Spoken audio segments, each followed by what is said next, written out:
Artist family जेका हुजे थी उन आर्टिस्ट फैमिली जा तमामु घणा फ़ाइदा हुजनि था। नालो हुजे थो, फेम हुजे थो, माण्हुनि जो प्यार मिले थो, पर अॼु असीं आर्टिस्ट फैमिली खां पुछंदासीं त छा इन आर्टिस्ट फैमिली थियण जा के नुक़सान बि आहिनि? यकीनन हर शइ जा नुक़सान ऐं फ़ाइदा ज़रूरु हूंदा आहिनि ज़िंदगीअ में। ऐं मां सम्झां थी त हिन मीडिया में जॾहिं मां ई आहियां पंहिंजी स्पेशली पंहिंजी छोकिरियुनि खे वठी, तॾहिं मीडिया ऐं उहो ज़मानो उहो दौरु ईअं न हो जो छोकिरियूं कमु कनि। ऐं यकीनन मां फ्रंट ते उन सिपाहीअ वांगुरु रहियसि जो मां पंहिंजियुनि धीअरुनि खे पंहिंजी सिंधी मीडिया में सिंधी में कमु करण जे लाइ मां पंहिंजी धीअरुनि खे आंदो। उन जा नुक़सान बि थिया आहिनि, फ़ाइदा बि थिया आहिनि, पर मूंखे नुक़साननि जी का परवाह कान्हे, को ॾुख कोन्हे। थक उहे था लहनि जॾहिं असां पंहिंजनि जी उहा पंहिंजाइप, उहा मुहबत, उहा सिक ॾिसूं था, इहा नसीबनि सां मिलंदी आहे ऐं मूंखे उन ॻाल्हि जी ख़ुशी आहे। अच्छा, अगर मां ऑनेस्टली सच्ची ॻाल्हि कयां, मे बी कंहिंखे तव्हांखे त बुरी न लॻंदी, पर मुंहिंजी फैमिली में कंहिंखे बुरी लॻी, मे बी हिते केरु चवे त यार इहा ॻाल्हि करण जी कहिड़ी ज़रूरत हुई। त नुक़सान इहे थिया आहिनि त कुझु रिश्ता परे थिया ज़रूरु आहिनि अॼु ताईं बि, की यार न मीडिया में कमु न करणु खपे, बट अम्मा सपोर्ट कयो, भाइरनि सपोर्ट कयो, त अॼु असां हिन मुक़ाम ते आहियूं। हे शोहरतूं, हे मोहबतूं, हे सभु वाक़ई हिननि माण्हुनि सां आहिनि। त कुझु रिश्ता ऐं बट समटाइम्स इहो थींदो आहे त कॾहिं कॾहिं जेका पर्सनल लाइफ आहे उन पर्सनल लाइफ ते जॾहिं घणो ॻाल्हायो वेंदो आहे या कुझु अहिड़ा कॉमेंट्स या छा, त उते लॻंदो आहे यार असां बि इंसान आहियूं, त असांखे आर्टिस्ट जे तौर ते त ट्रीट कयो वञे, बट हिकु इंसान जी हैसियत सां बि ट्रीट कयो वञे। त कॾहिं कॾहिं उहो लॻंदो आहे त असां इंसान आहियूं, असां छा आहियूं, मतिलबु इहो मुंहिंजो ॿियो सुवाल बि हो त जॾहिं सभु हिकिड़ी फैमिली में आर्टिस्ट हुजनि पोइ घर कीअं मैनेज थिए?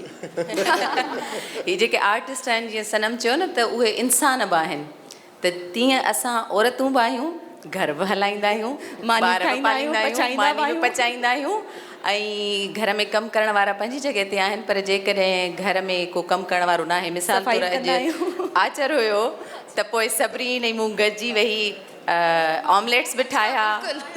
सब्रीन सफ़ाईअ जी ॾाढी होशियारु आहे, उनखे सफ़ाई सां ॾाढो प्यार बि आहे, ऐं जंहिं ॾींहुं बि वांदी हूंदी आहे त चाहींदी आहे त घर खे साफ़ु कजे।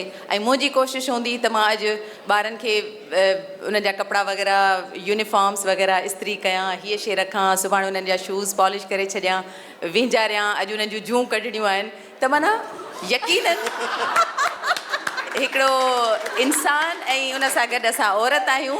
मां इहा बि हक़ीक़त वारी ई ॻाल्हि कई आहे त जूं बि त इंसान खे ई पवंदियूं आहिनि, त यकीनन ॿारनि खे जूं बि पवंदियूं आहिनि, उहे बि मां कढंदी आहियां। आर्टिस्ट फैमिली जे ॿारनि खे जूं बि पवंदियूं आहिनि, बिल्कुलु पवंदियूं आहिनि। अच्छा, न इहो नुक़सान आहे, फ़ाइदो आहे इहो। असां बिल्कुलु हिकु आम ज़िंदगी गुज़ारींदा आहियूं, जीअं आम औरतूं घरनि में रहनि थियूं, ईअं असांजी बि ज़िंदगी आहे। फ़ाइदा मुंहिंजे ख़्याल में घणा आहिनि, सेलिब्रिटी थियण जा या फेमस थियण जा फ़ाइदा घणा आहिनि। नुक़सान सिर्फ़ु इहो आहे त बीइंग ह्यूमन, तव्हां कॾहिं कॾहिं पंहिंजी ज़िंदगी गुज़ारणु चाहींदा आहियो, उनजो तव्हांखे मौक़ो घटि थो मिले, छो त हर अखि तव्हांखे ॾिसे थी, तव्हां किथे बि अकेला न आहियो। इहा शइ आहे जेका कॾहिं कॾहिं तकलीफ़ ॾिए थी, परेशान करे थी, पर मुंहिंजे ख़्याल में फ़ाइदा घणा आहिनि। अच्छा, कॾहिं कॾहिं इहो बि नुक़सानु थींदो आहे त काफ़ी जॻहियुनि ते जॾहिं असां वेंदा आहियूं त मां त कोशिशि कंदी आहियां लाइन में बीहणो आहे, त मां बीहां त मूंखे को कॾहिं केरु माण्हू चवंदा आहिनि अधी तव्हां अॻियां अचो, या को बि उर्दू स्पीकिंग माण्हू या केरु बि, त रिस्पेक्ट बि घणा ॾींदा आहिनि।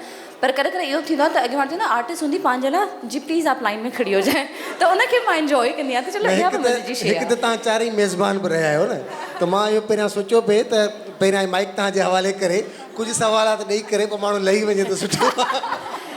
सजाद, जीअं तव्हां चयो न त मां हिन जी घणियुनि शयुनि ते नज़र रहंदी आहे, हिन सेशन में हींअर तव्हां महसूसु कयो, ॿियो कंहिं बि महसूसु न कयो आहे, ॿुधण वारनि कयो हुजे या न कयो हुजे। असां हींअर ॿिए सवाल ते हलिया विया हुआसीं, पर असां अञा नुक़साननि में ई पिया आहियूं। नाजिया पुछो त घर में जेकॾहिं सभु आर्टिस्ट हुजनि त पोइ कमु केरु कंदो आहे? काफ़ी टाइम खां पोइ मुलाक़ात या दिलि चए थी हर ॻाल्हि ॿुधाए छॾियो। बिल्कुलु, ऐं सुठी ॻाल्हि आहे, ॿुधाइणु खपे।